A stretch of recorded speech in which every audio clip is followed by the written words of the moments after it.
Welcome to the next generation. There's no guest next to me, and I'm introducing myself, which is a very weird sensation. Slightly different setup as well, but I quite like it. I thought we'd do a little update video because things have been progressing rapidly, especially the last week. I think my following on Instagram has more than doubled, which of course is all that matters. But no, it's been a great time, and I've been traveling a lot recently. Went to South America for the first time, which was a crazy experience. Lots of life lessons to go into from that we'll get into later on. But it's been a wild time, and it's been pretty surreal experiencing things that I've envisioned for so long. So to give a bit of context here with what's actually been going on for most people that are watching this or listening that will be new, this show's been going for about a year now.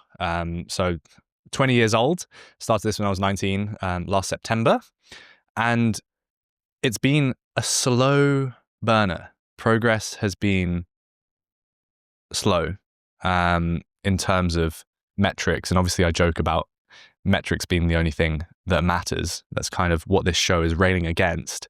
But I came from what I call the University of Trig, which was me working at trigonometry for more or less 3 years, learning all there was to learn about podcasts through them, having an absolute blast, and going to America with them, meeting Joe Rogan, meeting Chris Williamson, meeting Ben Shapiro, which was super exciting.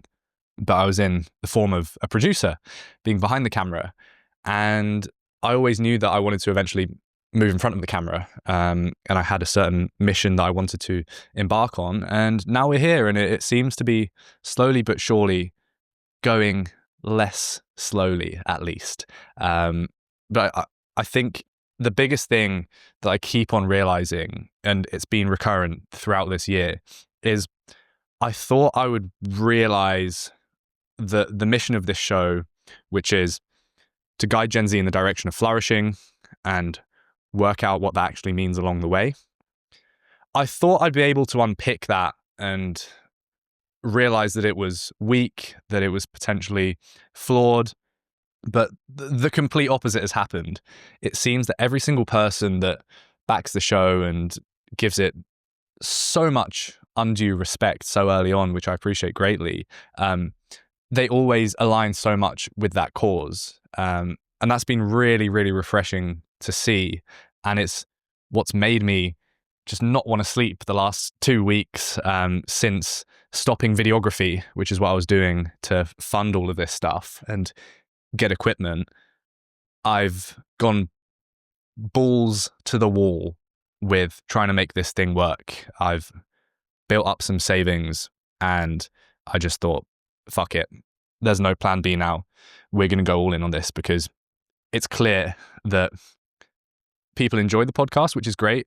But also, more importantly, it seems that my generation needs it. And that's not that they need me. That's not that they need this specific vessel, but they need something that tries to counter all the problems that are unfolding in front of us in real time and facing Gen Z, the next generation. And this is slowly but surely becoming a home to those kinds of conversations, which is sick to see. And long may it last, long will it last, because that's the whole bloody point of this thing. So yeah, I've chosen to take a risk and go all in on this. And I have a few contingency plans-ish in the form of making sure I'm not stupid, with making sure that I can pay my team that I now have. So I'm not going to fire you for no reason. Although I do need to fire you because you've been grossly misandrist. What's the word? Misandristic. Is that a word? Anyway, you've been disgustingly sexist to me today. No, I have a few. I'm not being stupid with this. I'm not being reckless, but I'm certainly taking a risk, and this does still need to pay off within the next few months. And that's great because there's no other option. It has to pay off now. So that's exciting. And I've been in Buenos Aires for the first week in Argentina of me just going all in on this. I couldn't sleep for more than like 3 hours a night because I was just so excited to look into getting sponsorships and optimizing the clips and planning out episodes and reading for the upcoming guests. It's been a ball. So really cool time. We're finally growing, and most importantly, we're growing not because we've been pursuing growth, but because we've been pursuing value and actually tackling interesting and important topics. And as a byproduct, that growth has come.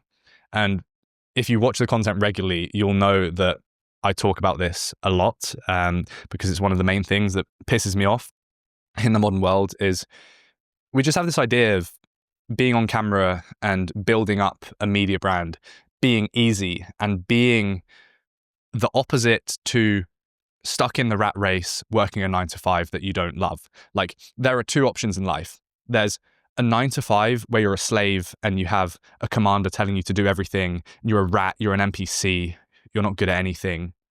Or you live this easy life where you don't have to do anything difficult. You don't really need to take any agency. You can lie on a beach drinking out of a coconut whilst proclaiming to the internet that you're high agency and you need to do difficult things. It seems like we've got very stuck in those two very binary modes of thinking. And with that comes laziness and slopification of content, a shortcut to get to the metric of success, which is views, likes, comments. I see it all the time. And you know, it's actually fine in certain spheres. If you make Peppa Pig videos on YouTube for little kids to watch and you sensationalize the title a little bit, like the best, cutest Peppa Pig montage ever, that's fine. Like, I'm not going to bite your ear off and tell you why certain meta ethics underlie the principles that you're appealing to and where you're contradicting them. And it's the same even with like comedy videos. I mean, comedy skews slightly more cultural, but it's comedy. It's a break from reality a lot of the time. Like, you'll get some crazy titles, you'll get some crazy thumbnails. You're meant to have fun. But specifically, this new media format that's emerged where people take no responsibility when they're analyzing the culture, it's pathetic to me and it's lazy.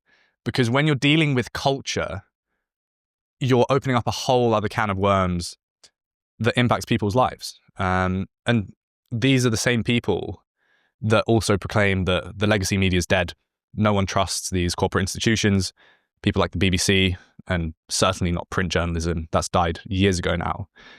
But they won't step up and go to the logical conclusions of what they're saying, which is that people have gone elsewhere for their facts, which is to their channels.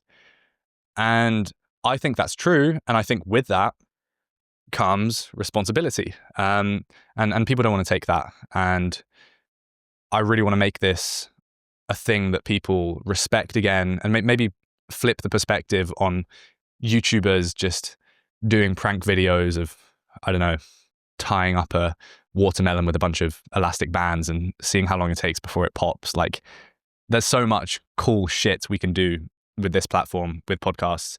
And I think at the heart of that, we need to just make integrity great again. So that's going to be my appeal the next few years. MIGA.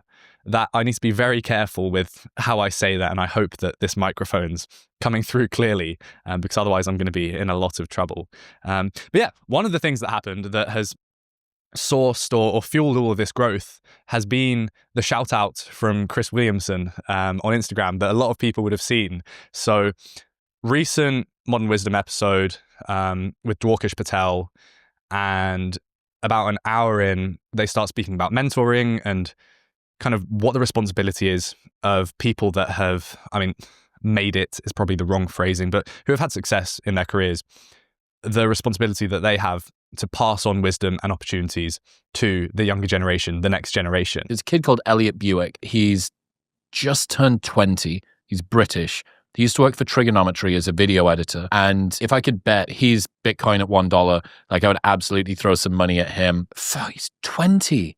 This Elliot guy's 20 years old. It's a podcast called Next Generation, I think.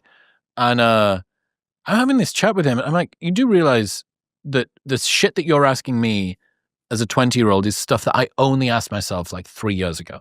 Like these questions about the balance between inputs, outputs, and outcomes, the realization that he'd sort of attached a sense of sacrifice and difficulty with being worthy and validation. And that was something, this was like this Gordian knot he needed to cut through. I'm like, who the fuck are you? Like and obviously you're going to be great. Obviously you're going to be successful. I must say that did feel very nice to watch, and I really appreciated those kind words. It's always cool seeing what someone says behind your back when it's nice, and I think that's really what matters, is how people talk about you behind your back more than to your face, certainly. But with that, I actually wasn't going to post anything of it because I was very cognizant of the fact that people do this all the time. When they get a shout out from someone, they see Rogan talking about them, they repurpose a clip and they caption it like, "Oh my God, got a shout out from Rogan." And it always seems like you're kind of just using their brand and ignoring the person to build up your own empire. So I was like, I wasn't even going to post this thing on my stories. And then I eventually ended on the fact that we should just clip it up and post it on an Instagram story that can disappear. Hopefully Chris never sees it, because it feels a little bit scummy to do, but like, obviously it wasn't meant to be that way. Obviously it was out of respect for him and being so hyped about having my name dropped on Modern Wisdom. So I was like, yeah, a story is a good compromise. And then my shorts editor sent me back a proper short with amazing captions, amazing editing, went out of his way, was proactive. And I was like, fuck it, this is so good, we're going to post this. Boom! Like 550k views and a lot of followers later. The channel's doing well. So thank you, Chris. And yeah, invest in Bitcoin at $1 before it goes up. So that's been a fun experience. But yeah, let's get into some of the things I've been thinking about recently. Not that you asked, but perhaps this is just a cope for me trying to avoid therapy and feeling emasculated if I was to go to therapy. So some of the things I've been thinking about. This has changed my perspective on pretty much everything. And it comes from an episode I did recently in here with Stephen J. Shaw, who's a demographer. And he speaks about the depopulation bomb, the fact that it looks like our population is growing, because it is, but it's not going to be like that forever, because all our population growth is coming from people aging rather than us having loads of new babies. So soon enough, the population is going like this, and it's going to go down and collapse. Consequences, we're going to have an aging population even more. We're not going to have any young people to do jobs, to look after the elderly, and they're going to have a huge burden in terms of tax paying. Bunch of other stuff. Really, really sad, really scary. I called it in the episode like one of the most pressing issues facing Gen Z, and I genuinely think it is, mainly because it's such a slow burner. It's like this carbon monoxide gas that comes into the air and you don't know that it's hit you until it's too late. He cited some brand new data that he's pulled together, and it comes from the UK, but it applies to all low fertility nations of a similar total fertility rate, which is pretty much all of the globe except for sub-Saharan Africa at this point. He came up with this. A woman turning 28 and a man turning 30 in the UK have a 50% chance of ever becoming parents, which is insane. And it's changed my perspective on how I want to approach everything, because I call myself a hustler, purposely cheesy and cringy, because I have bought into those cheesy and short-sighted ambitions, being exposed to it on YouTube and being a YouTube nerd. And with that comes the idea that you're going to grind out your career, you're going to ignore women, you're going to become a gym cell, and you're going to self-actualize to the max. Then once you're ready, you'll start looking for the girl of your dreams. You'll find her because you're self-actualized. You're a proper man, and she's going to want you because women are hypergamous and they look for a higher status male. Boom. Sorted. What age will I do this at? Probably like 35. I'm only 20, but like I want 15 years to build my career and actually do something now that I'm out of school. I'm out of sitting behind a desk reading a textbook every day. So 35 sounds like a compromise. Ideally, it would be like 40. But this data just slaps you in the face and you're like, okay, great. But if you want kids, if you leave it that late, you'll probably never have kids. And my knee-jerk reaction to this, just my intuition goes, yeah, but I really want kids. So I will make it work at a later age because I'm different to people. And this is such a classic, especially self-development trap to fall into. You're like, yeah, all the data shows that objectively speaking here, the probability of me doing this thing is near impossible, or in this case, very unlikely. But I'm the exception to the rule. And I think there's a trap that we all fall into. We all have this kind of main character syndrome that we need to whip out of ourselves. And I think they have a word for it. It's like sonder, when you first realize that you're not the only conscious human in the world when you're a kid. And I certainly remember realizing that. But the point is, look, you can plan to be the exception to the rule, and you can pursue your career without speaking to women. And who knows, maybe you will be the exception to the rule and get kids at 35. But statistically speaking, it's unlikely. And this is a complete flip on the priorities and the order of pursuing life, right? Because now I'm like, okay, shit. So I need to be roughly 28 when I'm looking to have kids, or 30. I will say I don't want to have kids at the moment. This will probably change because I find myself getting ever more persuaded by more stuff to have kids super early. But for now, I don't want to have kids before like 30, 28 maybe earliest. But it's like, okay, let's take 30 as the upper end.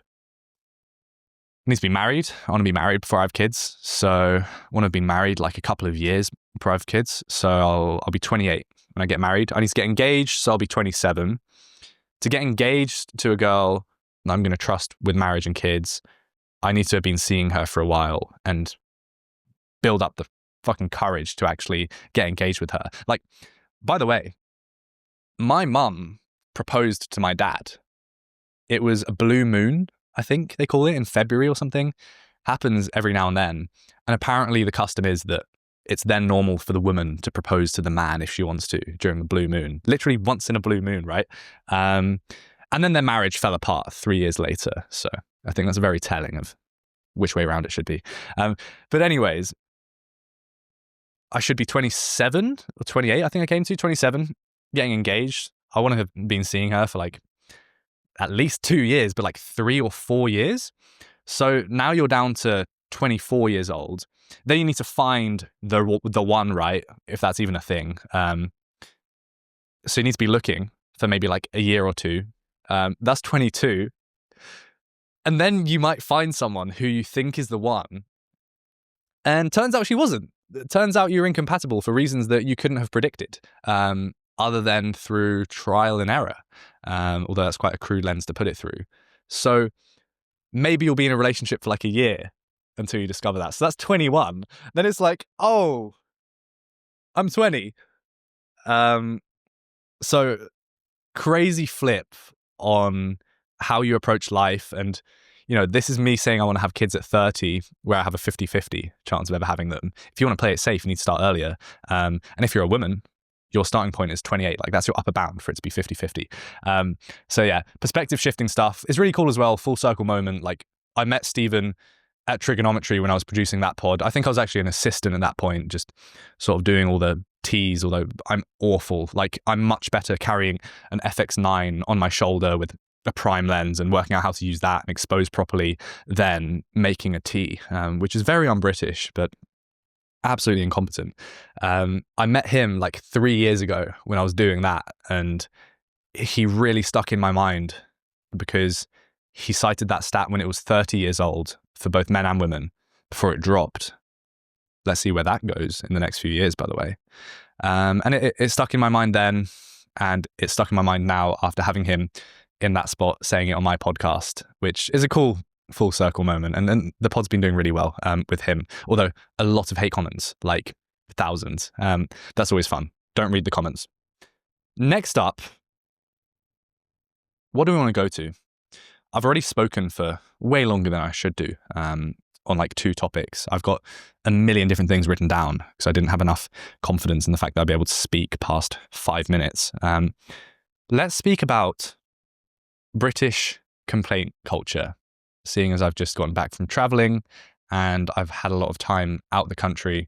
I have this app called Flighty, and you can put in each flight number for each flight you go on, and it tracks both the flight path before you take off, make sure you don't miss it when it's boarding, and then you have a map of everywhere you've been. So this year, I'm going to put up a screenshot if you're watching this, because it's fucking nuts. I think I've flown like 71,000 miles this year, been on 32 flights to however many different continents, like 4 or 5. It's been intense. What's that? I don't know how many weeks there have been this year, but certainly not that many more than 32. So yeah, wild year of travel, and it's been so good for learning more about life. And I think there's this thing of unteachable lessons where you think you know something because you've heard it on a podcast or you've read it in a textbook or whatever, but you don't truly understand it until you've experienced it yourself. And I think that's part of the main character syndrome. Like, you always think you're the exception to the rule until you've experienced the brutal end of objective data against your favor. So anyways, I think travel's been amazing for giving me those unteachable lessons and putting me in different situations, to the point where now I'm way too chill about stuff. I went into the favelas in Rio de Janeiro the other week on a tour with a local who had like face tattoos, wasn't an official tour guide. And I walked in with a Sony A7S III with a massive microphone on it, just vlogging it, because I'm so desensitized to doing random weird shit, going to townships in Cape Town or riding out in the desert in Saudi Arabia in a 4x4. That I was like, yeah, this will be fine.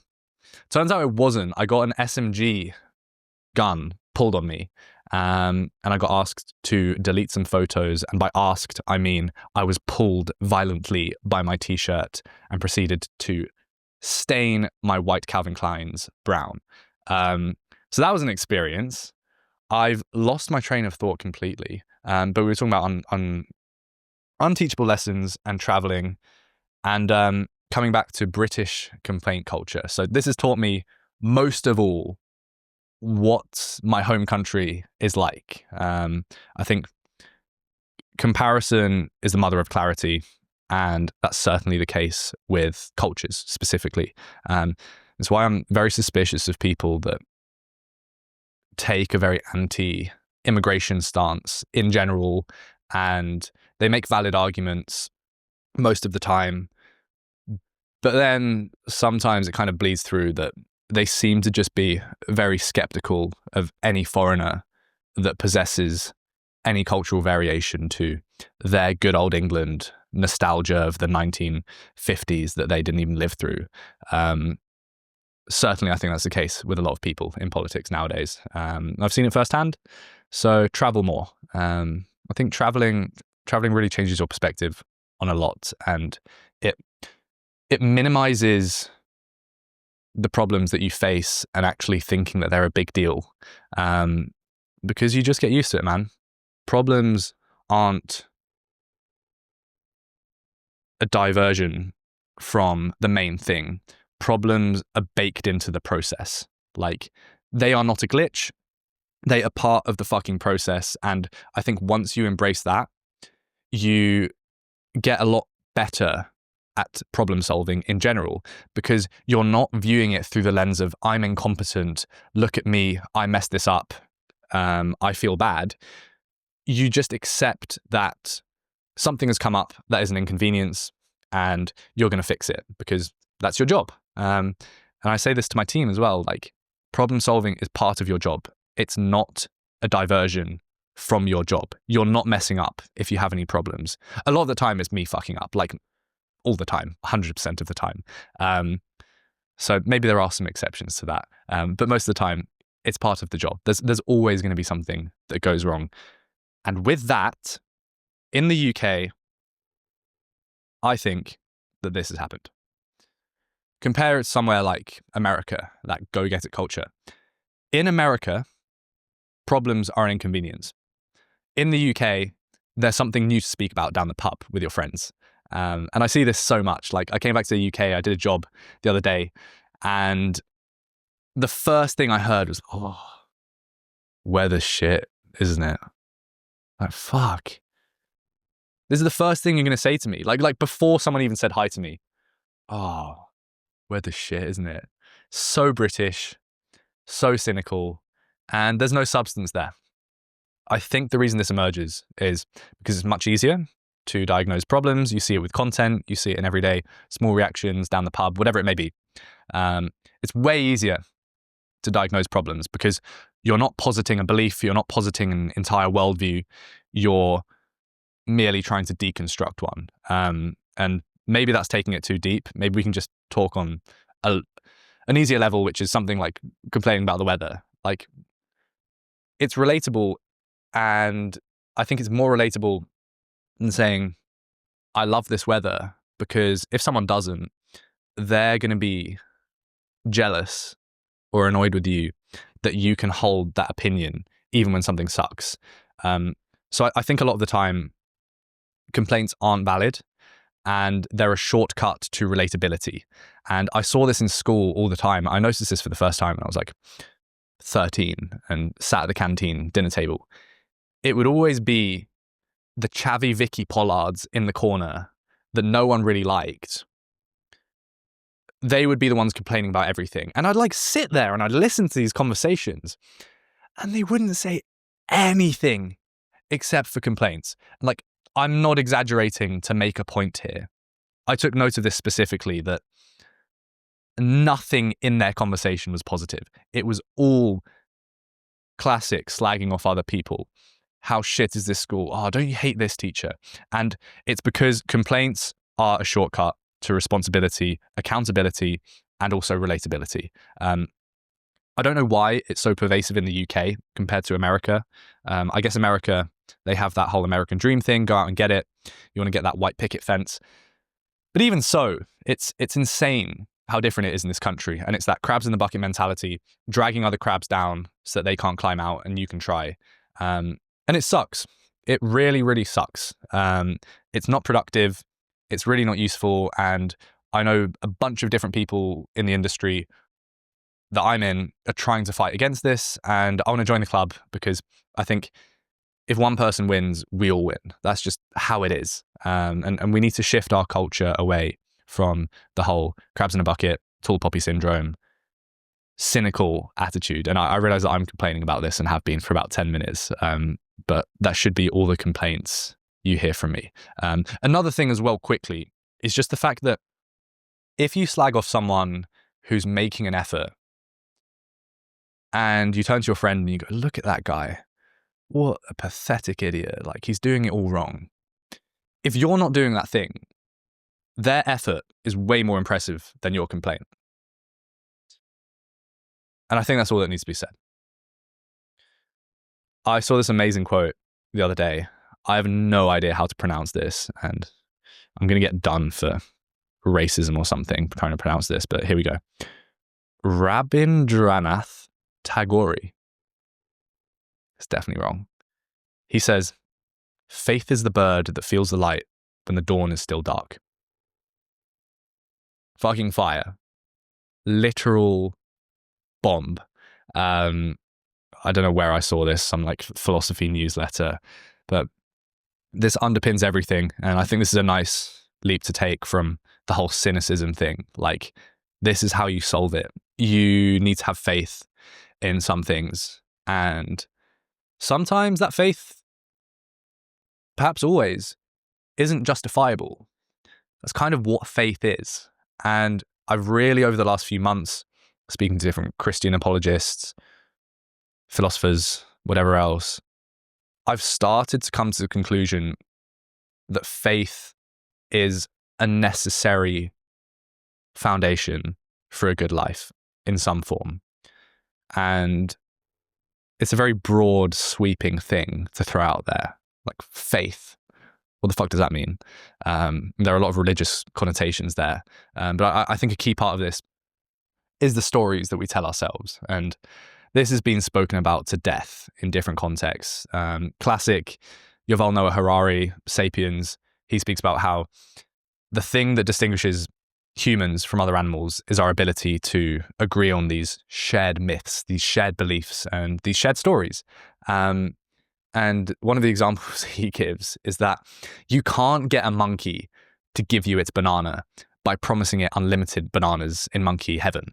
It just doesn't work that way because it doesn't have this conceptualization of monkey heaven. And I think part of everything holding up our civilizations to make that big leap is stories, shared beliefs, and underpinning all of that is this element of faith. Because a lot of the time, these stories, they are more right-brain things that you can't quantify. You can't just pluck out a neat syllogism explaining why you shouldn't kill yourself, because there isn't one. And I think there's something very beautiful in that, yet deeply irritating, especially as someone who's a little, like, there needs to be a word that's like gym cell, maybe a pod cell. I'm a pod cell who loves data and statistics and neat quantifiable shit. It's frustrating, but like it's also really beautiful. And I found myself thinking about this a lot lately, especially with this real feeling of finding my purpose with this pod and going all in on it when I was in Buenos Aires by myself on a little solo adventure. I can feel it so clearly now. Like I have a certain story that I'm telling myself about what I ought to do. And there's nothing more powerful in my life than that story. I literally don't think I could attribute any of this to anything else more than the story I have in my mind. And I don't even know like if I feel comfortable going into detail or psychoanalyzing it too much, especially on camera, just sort of under the lights, under pressure. Maybe it is something I need to think about more, and how I can fucking optimize that story with no strips and a cold plunge. But I almost feel hesitant to dig into it too much because I really feel this destiny maybe sounds really bad and wanky, but it's something like that. And I think we all feel that with different things. And those who are unhappiest in life are the ones that lack that. From my limited anecdotal experience as a 20-year-old, seeing other people around the world. But with that, I think comes this element of emotion where so much of what we do is tied to emotion. And if you've watched my interview with Glenn Scrivener, I'm sorry for repeating this the 5,000th time. But Jonathan Haidt has this idea of the elephant and the rider. So you've got the elephant, and that represents your subconscious emotional mind. You've got the rider on top that thinks he's in control. He's deciding which direction this elephant goes in. That is your conscious mind, your calculating mind, your left brain. And as a society, we think that we can outthink our problems. We always think that we're in control and that everything's calculated. We're the riders on top. But actually, in reality, a lot of the time, our hearts, and I don't like using hearts because it's quite like a Christian thing to say. I don't know if I believe in a heart, but certainly our subconscious emotional mind, our like deepest drives that, again, are like scary to investigate. And I don't even know if I want to investigate too much. They're guiding us somewhere. Then we're mapping on logic after the fact as the rider. So the elephant goes to the right. The rider wanted it to go left. But, he's leaning that way. The reins start going that way. And he goes, yeah, I wanted this elephant to go right. And then the elephant starts to go left again. He's like, oh, yeah, I initially wanted this to go left. So he's in control, right? Or at least he likes to tell himself. So it's this juxtaposition between emotions and your calculating mind. And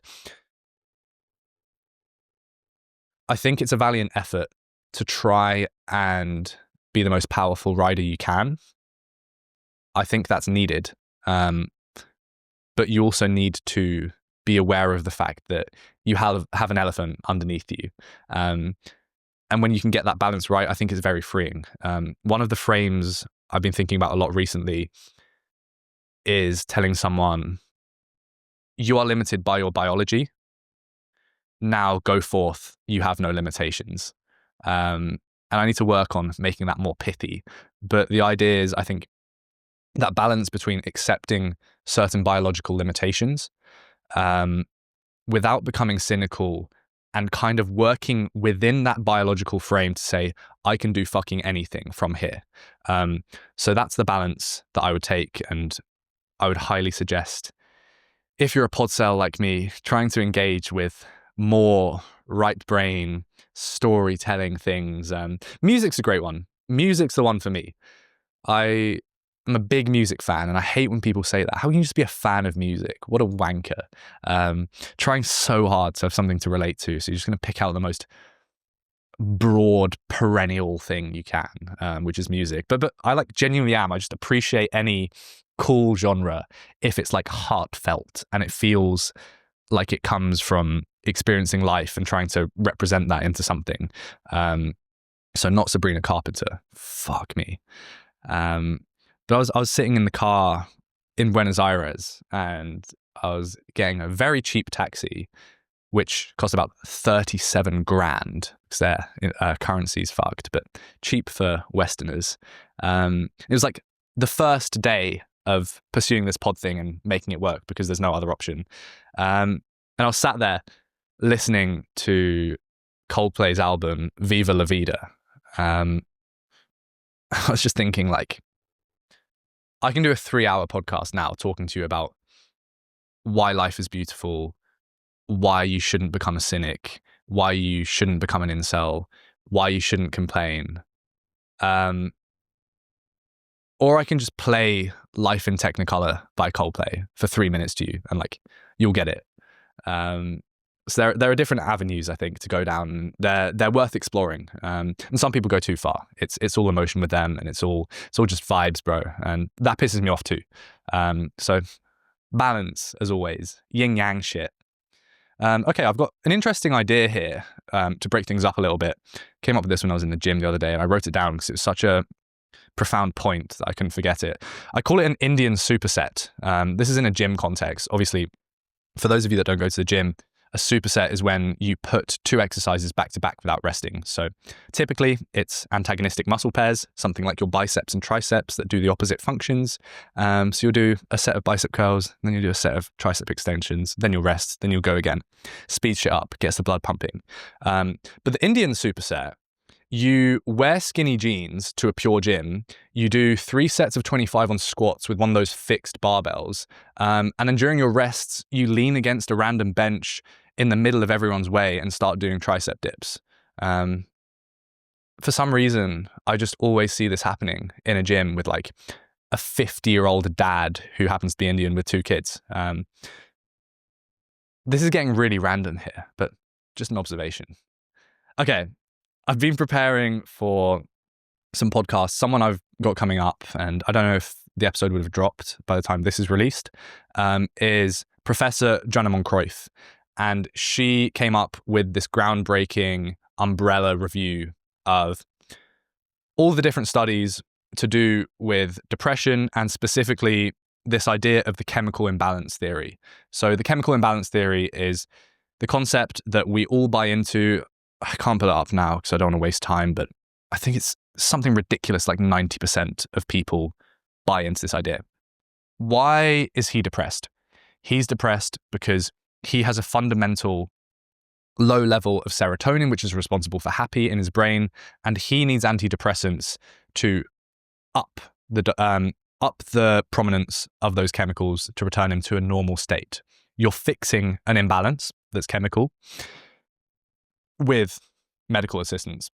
So she did a review of all the studies to do with this umbrella, and it included a bunch of different meta-analyses, a bunch of different studies, like all the ones, I think, that have been found since this theory emerged. And the history behind that theory's emergence has been really interesting to study.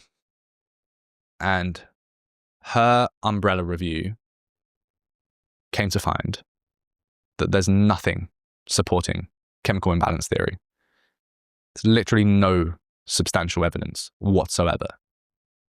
So, en masse, we've got 9 out of 10 people believing in this, and we have 23% of the adult population taking some form of antidepressant, mainly because they've been told by their doctors that they have a chemical imbalance that needs to be fixed, when there's nothing backing this up.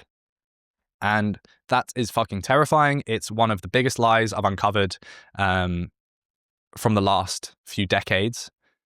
And I'm going to be really pursuing a new avenue of content on this channel, which is speaking more about that issue, speaking to people that disagree with her stance on that, even though she has all the data on her side. And it's terrifying. Like, it's really scary that as a generation and more broadly as a culture, we've all bought into this myth. And why does that myth exist? That's probably the question you're all wondering. Where has it emerged from? Well, put your tinfoil hats on, because we're about to go on a wild ride. It came from marketing campaigns by pharmaceutical companies in the 70s and 80s, trying to come up with a reason to be able to sell people these antidepressants. And like, just tagging on from that as well, these antidepressants were initially prescribed for like 6 weeks, and they realized that they could make more profit by prolonging treatment. So they kept on shifting the goalposts like they do with everything. Another thing is that the definition of depression seems completely arbitrary, and they've shifted the goalposts on that too, to the point where 2 weeks after losing someone and being in mourning, you could then be diagnosed with depression because your grieving period was over. And now if you're still persistently sad, you're just depressed, man. Then they got rid of that because they realized that if there is leeway for someone to not be depressed for actual life circumstances, then the question comes up of, okay, let's test the logical consistency on this. What about this awful adverse life situation? Does that make you exempt from having depression, or at least a diagnosis? So they just got rid of it because that was more convenient. So now you can be diagnosed with depression immediately after losing someone. And I think this speaks to the greater thing of diagnosing symptoms rather than causes. That's the most powerful frame of this, is symptoms before causes, which shouldn't be a thing. And to really paint a picture, because I've read a lot of Joanna's work and a few other books surrounding this issue, it takes a while to really grapple with this as an issue, because we've been sold a complete lie that is antithetical to the truth. This is the equivalent of diagnosing someone with a sneeze. Like, yeah, cool, I have a sneeze and I'm feeling unwell, but like, what's the fucking cause? That's what I've come to you as a doctor to suggest to me.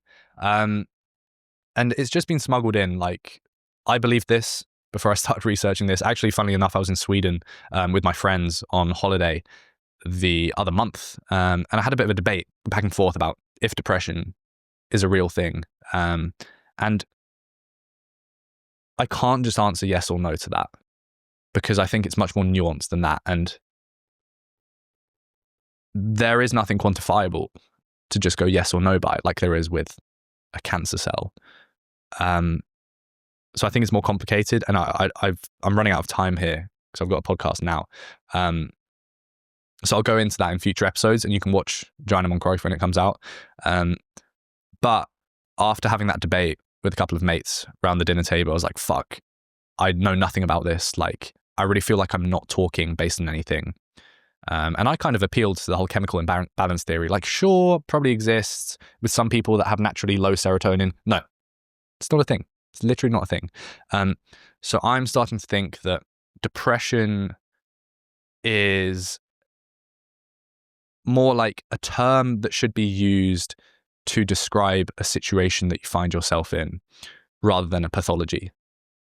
And I think we've been going about things the wrong way in trying to treat these. I mean, there's been studies of antidepressants being 50% effective from placebo 25% effective from natural recovery that would have occurred anyway after whatever terrible life situation you went into.